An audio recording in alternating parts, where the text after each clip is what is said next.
তো আজকে আমি বানাতে চলেছি চিকেন চাপ। তো সবার প্রথমেই আমি চিকেনগুলো পরিষ্কার করে ধুয়ে নিয়েছি। আর চিকেন চাপের জন্য এরকমই লেগ পিস আর মানে এরকম বড় বড় পিসগুলোই নিতে হবে। তারপরে আমি পেস্ট বানিয়ে নিয়েছিলাম, আদা রসুন অল্প পরিমাণে নিয়েছিলাম, আর দিয়েছিলাম কাঁচা লঙ্কা, আর হচ্ছে তোমার পেঁয়াজ দিয়েছিলাম, আর আর দিয়েছিলাম পোস্ত, চালমগজ, কাজু বাদাম, এগুলো দিয়ে একবার একটা স্মুথ পেস্ট তৈরি করে নিয়েছিলাম। পেস্টটা তৈরি করার পর এটাকে ভালো করে ম্যারিনেট করে তার মধ্যে আরও ইনগ্রিডিয়েন্টস দিয়ে দিয়েছিলাম। তো কী কী দিচ্ছি তোমরা পরপর দেখো, আমি বলে দিচ্ছি।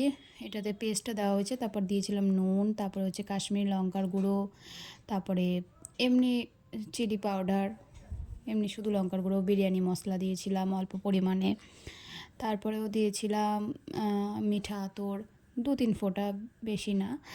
আর দিয়েছিলাম টক দই। টক দইটা বাড়িতে তৈরি থাকলেও দিতে পারো, অসুবিধা নেই।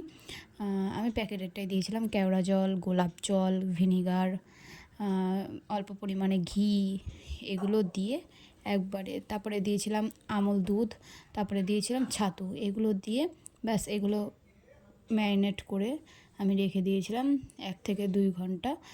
তো মোটামুটি 1 থেকে 2 ঘন্টা তো করতে হবে, না হলে 40 মিনিট এটাকে ঢাকা দিয়ে রাখতেই হবে।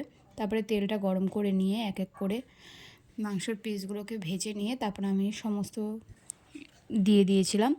এটাতে আর কিছুই দেওয়ার নেই, শুধু জাস্ট নাড়তে হবে। আর যেহেতু এটা ঘি দেওয়া আছে, চালমগজ, পোস্ত দেওয়া আছে, এই জন্য নিচে যাতে লেগে না যায় সেইভাবে নাড়া দিয়ে এটাকে করছিলাম। আর সবার শেষে এটাকে ঘি দিয়ে নামিয়ে